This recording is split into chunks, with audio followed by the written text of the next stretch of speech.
Hello sa lahat. Ang title ng video ito ay Ready ka ba na si Jesus Christ i-judge ka na? Alam mo, hindi natin alam kailan tayo mamatay or kung mamatay ba tayo. Ibig ko sabihin, kung mamatay tayo, baka ma-rapture tayo, hindi na tayo mamatay. Pero maging okay ka to be raptured kung magawa mo ang kalooban ng Diyos. Pero kung hindi mo nagawa ang kalooban ng Diyos, maiiwan ka dito sa mundo. Hindi mo na din alam kailan ka mamatay. Baka mamaya, bukas, next year, 10 years from now. Hindi mo alam.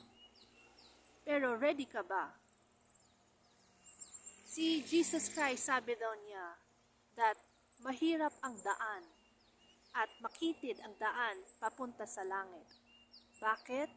Kasi kailangan mo gawin madaming kalooban ng Diyos.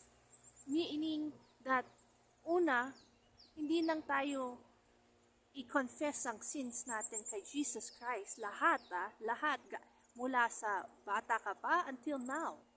Ang dami yun. Nagawa mo ba yun? Or are you doing it now?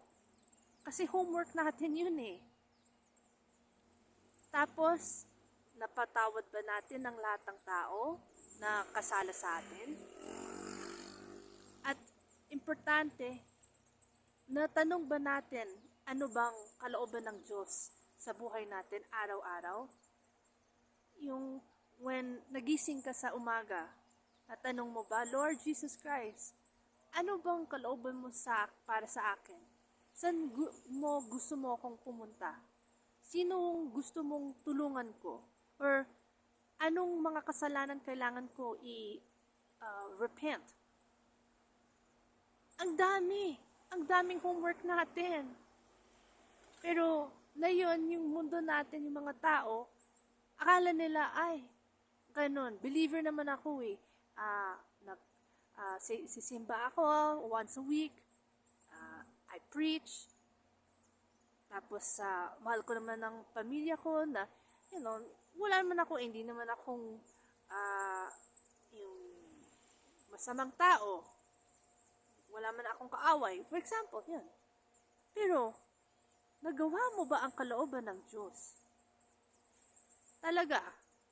Or, nasa tingin mo, kalooban ng Diyos yun?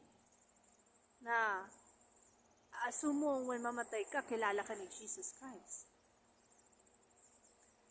I mean, kung paisi-isi ka dito sa buhay mo na yun, baka magulat ka when mamatay ka and makita mo si Jesus Christ, sasabihin sa iyo, hindi kita kilala. Hindi mo nagawa ang kalooban ng Father God ko, ang tatay ko. Pero, ang tamad mo. Ang sakit yun, di ba? Tamad tayo. Kung sasabihin ni Jesus Christ yun. Bakit?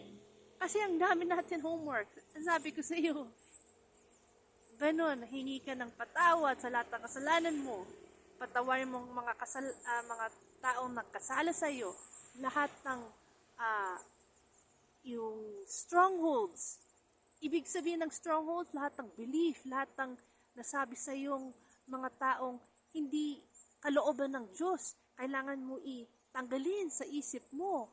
I-renew mo yung isip mo by reading the Word of God and tanggalin mo yun, yung mga against God's will. Cleanse your heart. Tapos, meron kang develop a relationship with the Lord Jesus Christ and meron kang Holy Spirit sa buhay mo na guide ka para gawin ang kalooban ng Diyos. Ang daming homework. Tapos sabihin natin, ready ako mamatay?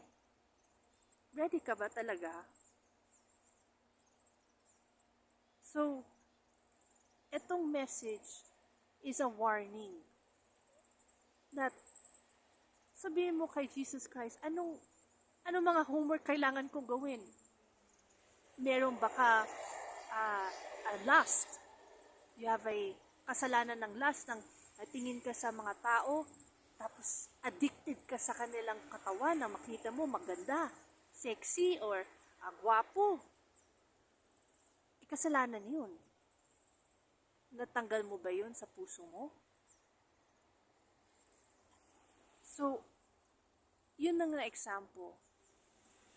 Kung hindi mo natanggal sa puso mo, hindi ka nagsisi sa kasalanan mo bago ka mamatay, pupunta ka sa impyerno. It doesn't matter kung gano'ng mabait kang tao, pupunta ka sa simbahan every week, hindi ka nagmumura, hindi ka lasinggero, lasinggera. It doesn't matter. What matters is, nagawa mo ba ang kalooban ng Diyos sa buhay mo? At nagsisi ka talaga sa lahat ng kasalanan mo.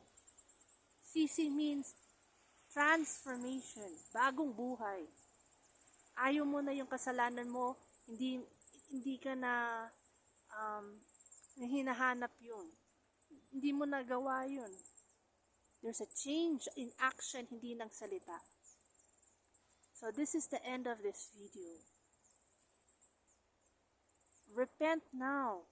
Kasi bukas, hindi mo alam kung buhay ka. Mamaya, baka patay ka na din. Hindi mo alam. So take advantage na opportunity na yon. That buhay ka pa. Get right with God.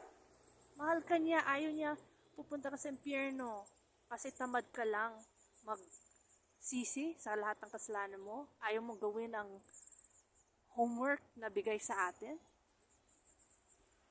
Think about it.